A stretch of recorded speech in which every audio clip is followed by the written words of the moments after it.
കാശി മഹിയെ നോക്കി. ഏട്ടാ, എനിക്ക് നന്ദുവിനോടൊന്ന് സംസാരിക്കണം. ഇന്നലെ സംസാരിച്ചതിൻ്റെ പാടുതേ മോളുടെ ചുണ്ടിൽ ഇപ്പോഴുമുണ്ട്. അതുകൊണ്ട് നീ സംസാരിക്കേണ്ട. കാശി മഹിയെ കൂർപ്പിച്ച് ദേഷ്യത്തോടെ നോക്കി. ആ, എന്നാ നീ സംസാരിച്ചോ. സംസാരം മാത്രം പാടുള്ളൂ. ആ. മഹി പുറത്തേക്ക് പോയതും കാശി വാതിലടച്ച് കുറ്റിയിട്ടു. എന്തിനും വാതിൽ കുറ്റിയിടുന്നേ? നന്ദന ചോദിച്ചു. കാശി കാറ്റുപോലെ നന്ദനയുടെ അടുത്ത് ചെന്ന് ഇറുക്കെ കെട്ടിപ്പിടിച്ചു. സോറിടാ, ഇന്നലെ നിന്റെ ചുവന്ന മുഖം കണ്ടതും എനിക്ക് എന്നെ തന്നെ നഷ്ടമാവുന്നത് പോലെ തോന്നി. അതാ അങ്ങനെ സംഭവിച്ചേ. നന്ദു കാശിയെ ഒന്ന് നോക്കി. ശരി, എനിക്കിതേ കാശിയേട്ടനോട് അങ്ങനെ മിണ്ടാതിരിക്കാനൊന്നും പറ്റില്ല. പിന്നെ കുറച്ചു നേരം ഒന്ന് കളിപ്പിക്കാമെന്ന് വിചാരിച്ചു. കാശി ചിരിച്ചു. അതെ കാശിയേട്ടാ, നമുക്ക് 3 പേർക്കും ഇന്ന് ബീച്ചിലേക്ക് പോയാലോ? ഞാൻ ജനിച്ചത് പിന്നെ ഇതുവരെയായിട്ടും കടൽ കണ്ടിട്ടില്ല. മാമനും അപ്പച്ചിയും നീരജും ഒക്കെ പുറത്തേക്ക് പോകുമ്പോൾ ഞാൻ മാത്രം തനിച്ച് ആ വീട്ടിൽ ഒറ്റപ്പെട്ട അവസ്ഥയായിരുന്നു. കാശി നന്ദനയെ ചേർത്ത് പിടിച്ചു. നിനക്ക് ഞാനുണ്ടല്ലോ, നമുക്ക് പോവാം. അത് കേട്ടതും മഹി റെഡിയായി വന്നു. കാശി നന്ദുവിനെ ഒന്ന് നോക്കി റെഡിയാവാനായി പോയി. അങ്ങനെ അവർ 3 പേരും ബീച്ചിലെത്തി. വിടർന്ന കണ്ണുകളോടെ ചുറ്റുപാടും നോക്കുന്ന നന്ദനയെ കണ്ട് മഹിക്കും കാശിക്കും നന്ദനയോട് പാവം തോന്നി. എന്താ, 2 പേരും എന്നെ ആദ്യമായാണോ കാണുന്നത്? നന്ദന ചോദിച്ചതും മഹിയും കാശിയും അവളെ നോക്കിയൊന്ന് പുഞ്ചിരിച്ചു. എന്താ 2 പേരും അവിടെ തന്നെ നിൽക്കുന്നേ? വാ. നന്ദന കടൽ തിരകൾ വരുമ്പോൾ തിരയിലേക്ക് വരും. അവളുടെ കളിച്ചിരികൾ കണ്ട് മഹിയും കാശിയും അത് നോക്കി നിന്നു. നല്ല രസമുണ്ടായിരുന്നല്ലേ? നന്ദനയുടെ ഡ്രസ്സാകെ നനഞ്ഞിരുന്നു. മോളെ, ഈ ഡ്രസ്സ് നനഞ്ഞല്ലോ. അത് സാരില്ല മഹിയേട്ടാ. മഹിയേട്ടാ, എനിക്ക് വിശക്കുന്നു. മഹി നന്ദുവിനെ നോക്കി. ആ, ഏട്ടൻ്റെ കുട്ടിക്ക് വിശക്കുന്നുണ്ടോ? കാശി, നീ മോളുടെ കൂടെ നിൽക്ക്, ഞാൻ ദേ വരുന്നു. കാശി നന്ദനയുടെ കൈ കോർത്തു പിടിച്ച് കടൽ തിരകളെ നോക്കി നിന്നു. മഹി പോകുമ്പോഴാണ് ഏതോ ഒരു ചെക്കൻ്റെ ഒപ്പം വിദ്യയെ കണ്ടത്. നന്ദുമോളെ കാശിയുടെ കൂടെ കണ്ട അത് പ്രശ്നമാവുമല്ലോ. മഹി വേഗം കാശിയുടെ അടുത്തേക്ക് ചെന്നു.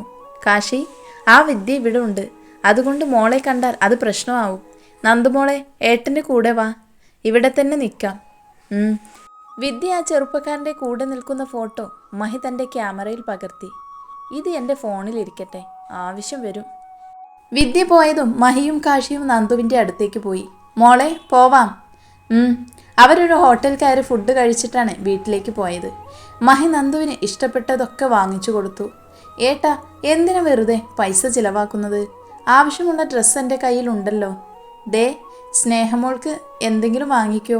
ആ, അത് ശരിയാ, ഞാൻ മറന്നു. അവൾക്ക് വാങ്ങിച്ചില്ലേൽ അവൾ ആ വീട് തന്നെ മറിച്ചു വെക്കും. മഹി അത് ഓർത്തപ്പോൾ തന്നെ ചിരി വന്നു. സ്നേഹക്കൊരു കോൺ ഐസ്ക്രീമും ഡയറി മിൽക്കും വാങ്ങിച്ചവർ കൈലാസത്തിലെത്തി. യൂണിഫോം പോലും മാറ്റാതെ ദേ അവിടെ ഒരാൾ മുഖം വീർപ്പിച്ചിരിക്കുന്നുണ്ട്. കാശിയേട്ടാ, എന്നെ കൂടെ കൂട്ടായിരുന്നില്ലേ? ഞാൻ ബീച്ചിലേക്കൊക്കെ പോയിട്ട് എത്രയായി?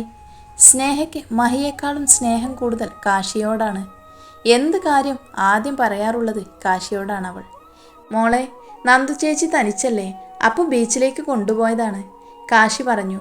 നന്ദു സ്നേഹയുടെ അടുത്ത് വന്നിരുന്നു. ദേ, മോളുടെ എക്സാമൊക്കെ കഴിഞ്ഞ് നമുക്കെല്ലാവർക്കും കൂടി ബീച്ചിലേക്ക് പോകാം. അതുകൊണ്ട് ഇപ്പോൾ ഈ ഐസ്ക്രീമും ഡയറി മിൽക്കും മോള് കഴിച്ചോ. ഡയറി മിൽക്കും കോൺ ഐസ്ക്രീമും കണ്ടതും കൊച്ചു കരച്ചിൽ നിർത്തി വിടർന്ന കണ്ണുകളോടെ അത് വാങ്ങി. താങ്ക്സ്. നന്ദുവിൻ്റെ കവിളിൽ ഉമ്മ കൊടുത്ത് സ്നേഹ അകത്തേക്ക് പോയി. ഇതേ സമയം മറ്റൊരിടത്ത്. ഓ, അപ്പോൾ കാശി കൈലാസത്താണല്ലേ? അപ്പച്ചി, ഇന്ന് കാശിയെ ഞാൻ ബീച്ചിൽ വെച്ച് കണ്ടതാണ്. അപ്പച്ചി, എനിക്ക് കാശിയേട്ടനെ കിട്ടില്ലേ? അവൻ്റെ നഗ്നമായ നെഞ്ചിൽ തലവേച്ചുകൊണ്ട് ഫോൺ വിളിക്കുവാണ് വിദ്യ.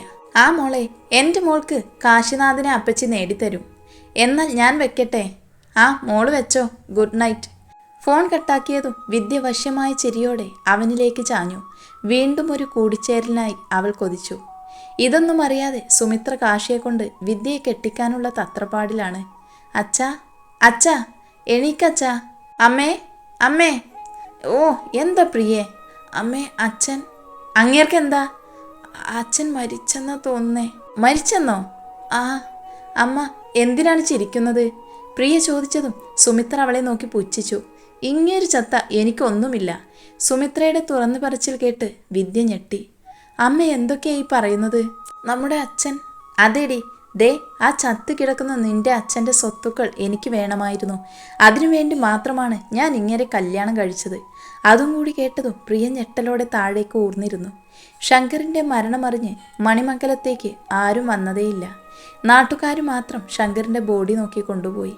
2 ദിവസം കഴിഞ്ഞു. സുമിത്രയുടെ പുതിയ ഭാവം കണ്ട് പ്രിയ ആകെ ഷോക്കിലാണ്. ഡി, എന്ത് നോക്കിയിരിക്കുക നീ? ദേ, ഇതാണ് ചെക്കൻ്റെ ഫോട്ടോ. നാളെ നീ ഇവരുടെ മുന്നിൽ അണിഞ്ഞൊരുങ്ങി നിൽക്കണം. അമ്മ, ഞാൻ പഠിക്കല്ലേ? പ്രിയ ചോദിച്ചു. പഠിപ്പ് അതൊക്കെ നിർത്തിക്കോ. സുമിത്ര പോയതും പ്രിയയുടെ കണ്ണുകളിൽ നിന്ന് കണ്ണുനീര് ഉരുണ്ടുകൂടി. അന്ന് രാത്രി തന്നെ പ്രിയക്ക് ആവശ്യമായ സാധനങ്ങളുമായി അവൾ ആ വീട്ടിൽ നിന്നും പടിയിറങ്ങി. ബസ് സ്റ്റോപ്പിൽ രാത്രി 10 മണിയായി. പ്രിയക്ക് ചെറുതായി പേടിയുണ്ടായിരുന്നു. അവൾ ബസ്സിൽ കയറിയിരുന്നു. പെട്ടെന്നാണ് ആരുടെയോ കൈ അവളുടെ തോളിൽ തട്ടിയപ്പോൾ അവൾ ഒന്ന് ഭയന്നു. ഒച്ച വെക്കല്ലേ, ഞാനാ മഹി. ഓ, മഹിയേട്ടനായിരുന്നു. ഞാൻ പേടിച്ചു. എനിക്ക് തോന്നിയിരുന്നു പ്രിയമോൾ അവിടെ നിന്ന് ഇറങ്ങിക്കാണുമെന്ന്. അവിടെ അപ്പച്ചി മോളെക്കുറിച്ചോർത്ത് ഭയങ്കര ടെൻഷനിലാണ്. മഹി പറഞ്ഞതും പ്രിയ അത് കേട്ട് കരഞ്ഞു. കരയാതെ, മോൾ വല്ലതും കഴിച്ചോ? ഇല്ല. എന്നിട്ടാണോ? ഇറങ്ങങ്ങോട്ട്. അവിടെ എൻ്റെ കാറുണ്ട്, അതിൽ പോവാം. ഈ സമയത്ത് ബസ്സിൽ പോകുന്നത് അത്ര പന്തികേടല്ല, അതുകൊണ്ട് കാറിൽ പോവാം. അവർ രണ്ടുപേരും ബസ്സിൽ നിന്നിറങ്ങി ഹോട്ടലിൽ കയറി ഭക്ഷണം കഴിക്കുകയാണ്. പ്രിയ ആർത്തിയോടെ കഴിക്കുന്നത് കണ്ട് മഹി അവളെ നോക്കിയിരുന്നു. പ്രിയ, മോളെ, എന്താടാ? പതിയെ കഴിക്ക്. അപ്പോഴാണ് പ്രിയയ്ക്ക് ബോധം വന്നത്. അവൾ പിന്നെയും കരഞ്ഞു. ഏയ്, കരയാതെ മോളെ. ഭക്ഷണത്തിന് മുന്നിൽ വെച്ച് കരയല്ലേ. മോള് കഴിക്ക്. അവൾ മൂളി. പൈസ കൊടുത്ത് മഹി കാറെടുത്ത്. എന്തെങ്കിലും ഒന്ന് സംസാരിക്കടോ. എന്ത് സംസാരിക്കാൻ? അമ്മ എന്ന് കരുതി ഇത്രയും കാലം വിശ്വസിച്ചിരുന്ന അമ്മ അച്ഛൻ മരിച്ചതിൽ പിന്നെ തനി സ്വഭാവം എടുത്തു. നേരെ ഫുഡ് കഴിച്ചിട്ട് തന്നെ ആഴ്ചകളായി. നാളെ എനിക്കൊരു ആലോചന. വാട്ട്? മഹി കാറ് നിർത്തി. പ്രിയമോളെ, നീ പഠിക്കല്ലേ? പക്ഷേ അവരുണ്ടോ അത് കേൾക്കുന്നു? ഞാൻ കുറേ പറഞ്ഞു നോക്കി. ഇനി മാരേജ് കഴിഞ്ഞാലും പഠിക്കാമെന്നായിരുന്നു മറുപടി. എന്നാൽ ഒരുപാട് പ്രായമായ ആളെ കൊണ്ടാണ് എന്നെ അവർ. പ്രിയ മഹിയുടെ തോളിൽ ചാരി പൊട്ടിക്കരഞ്ഞു. ഏയ്, കരയാതടാ. അവർക്ക് കാശ് കൊടുത്തോളും. മോൾ ആ കണ്ണൊക്കെ ഒന്ന് തുടച്ചേ. മകളെ കരയിപ്പിച്ചു എന്ന് പറഞ്ഞ് അപ്പച്ചി എന്നെ തല്ലും. അതുകൊണ്ട് മോൾ ആ കണ്ണൊക്കെ തുടച്ചേ. അങ്ങനെ അവർ വീണ്ടും യാത്ര തുടർന്നു. നേരം ഒരുപാടായി. കൈലാസത്തിലെത്തിയതും കണ്ടു വൈദേഹിയെ. അമ്മ. പ്രിയ വൈദേഹിയെ ചെന്ന് കെട്ടിപ്പിടിച്ചു. സോറി അമ്മ, എനിക്കൊന്നും അറിയില്ലായിരുന്നു. വൈദേഹി പ്രിയയെ ചേർത്ത് പിടിച്ച് നെറുകയിൽ ചുംബിച്ചു. എനിക്കറിയാമായിരുന്നു എൻ്റെ മോള് എൻ്റെ അടുത്തേക്ക് വരുമെന്ന്. പ്രിയയെ കണ്ടതും സ്നേഹം ഓടിച്ചെന്ന് ഇറുകെ കെട്ടിപ്പിടിച്ചു. ഞാൻ നിന്നെ ഒത്തിരി മിസ് ചെയ്തടി. Miss you baby. Miss you too. കെട്ടിപ്പിടിക്കലും ഉമ്മ വെക്കലും കഴിഞ്ഞുവെങ്കിൽ അകത്തേക്ക് പോവാമായിരുന്നു. മഹി സ്നേഹയും പ്രിയയും ചേർത്ത് പിടിച്ചുകൊണ്ട് അകത്തേക്ക് കയറി. പിറ്റേ ദിവസം രാവിലെ സുമിത്ര മുടിയൊക്കെ കെട്ടിക്കൊണ്ട് പ്രിയയുടെ റൂമിലേക്ക് ചെന്നു. ഡി പ്രിയേ, നീ ഒരുങ്ങിയോ? ഇതെന്താ, ഇവളെവിടെ ഇല്ലേ? പ്രിയേ. സുമിത്ര വീട് മൊത്തം തിരഞ്ഞു നോക്കി. പക്ഷെ കാണാൻ കഴിഞ്ഞില്ല. സുമിത്രക്കാകെ ഭ്രാന്ത് പിടിക്കുന്നുണ്ടായിരുന്നു. സുമിത്ര പ്രിയയുടെ റൂമിൽ ചെന്നപ്പോൾ ഒരു കടലാസ് കണ്ടു. അത് ചുരുട്ടി നിലത്തിട്ടിട്ടുണ്ട്. സുമിത്ര അതെടുത്ത് വായിക്കാൻ തുടങ്ങി. നിങ്ങൾ ഇത്രയ്ക്കും ദുഷ്ടസ്വഭാവമുള്ള സ്ത്രീയാണെന്ന് എനിക്കറിയില്ലായിരുന്നു. എന്നാലും നിങ്ങളെക്കുറിച്ച് ഇതൊന്നുമല്ല ഞാൻ വിചാരിച്ചേ. സ്വന്തം അമ്മയെ പോലെയായിരുന്നു ഞാൻ നിങ്ങളെ കണ്ടിരുന്നേ. എന്നിട്ടും എന്തിനായിരുന്നു? എനിക്കിപ്പോൾ നിങ്ങളോട് വെറുപ്പ് തോന്നുക. ഏട്ടൻ എപ്പോഴും നിങ്ങളെപ്പറ്റി മോശമായി പറയുമ്പോൾ അപ്പോഴൊക്കെ ഞാൻ ഏട്ടനെ കുറ്റപ്പെടുത്താറുണ്ടായിരുന്നു. ഇന്നിപ്പോൾ അതൊക്കെ ഓർക്കുമ്പോൾ തന്നെ എനിക്ക് ദേഷ്യം വരുന്നുണ്ട്. ഇനി മേലാൽ എന്നെയോ ഏട്ടനെയോ കാണാൻ ശ്രമിച്ചാൽ നിങ്ങൾക്കെതിരെ ഞാൻ കേസ് കൊടുക്കും. ഇത് പറയുന്നത് വൈദേഹിയുടെ മകൾ സുപ്രിയയാണ്. സുമിത്ര അത് ചുരുട്ടിയെറിഞ്ഞു. നിങ്ങളുടെ ആരുടെയും ആഗ്രഹം ഞാൻ നടത്തി തരില്ല. കാശിയെ ഞാൻ വിദ്യയെ കൊണ്ട് കെട്ടിക്കും. സുമിത്ര മനസ്സിൽ എന്തൊക്കെയോ പ്ലാൻ ചെയ്തു. പ്രിയ കൂടെ വന്നപ്പോൾ കൈലാസം വീട് ഉഷാറായി. പ്രശാന്തും നിർമ്മലയും വൈദേഹിയും കമ്പനിയിലേക്ക് പോയാൽ പിന്നെ നന്ദുവും സ്നേഹയും പ്രിയയുമായിരിക്കും കൈലാസം വീട്ടിൽ. ഇന്ന് ശനിയാഴ്ച ആയതുകൊണ്ട് സ്നേഹയ്ക്ക് കോളേജില്ലായിരുന്നു. നമുക്കിന്ന് പുറത്തു പോയവർക്കൊരു സർപ്രൈസ് കൊടുത്താലോ? സ്നേഹ ചോദിച്ചു. എന്ത് സർപ്രൈസ്? ഇന്ന് ശാന്തി ചേച്ചി ഇല്ലല്ലോ, അപ്പോൾ നമുക്ക് തന്നെ കുക്ക് ചെയ്യാം. എപ്പടി? അടിപൊളി. പക്ഷെ നിനക്ക് കുക്ക് ചെയ്യാൻ അറിയോ? കുറച്ചൊക്കെ. നന്ദു ചേച്ചി, പ്രിയ, കമോൺ. തുള്ളിച്ചാടി അടുക്കളയിലേക്ക് പോകുന്ന സ്നേഹയെ കണ്ട് ദയനീയമായ അവസ്ഥയോടെ പ്രിയയും നന്ദുവും പരസ്പരം നോക്കി.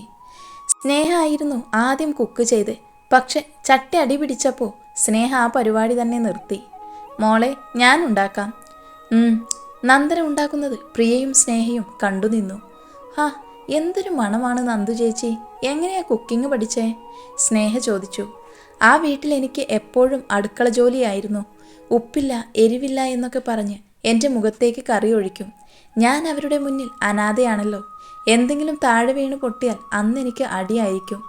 അവിടുന്ന് പോരാൻ ഞാൻ ഒരുപാട് ആഗ്രഹിച്ചിട്ടുണ്ട്. പക്ഷേ എങ്ങോട്ട് പോവാൻ? അച്ഛനും അമ്മയും ഉണ്ടായിട്ട് പോലും ഞാൻ അറിയാതെ പോയി.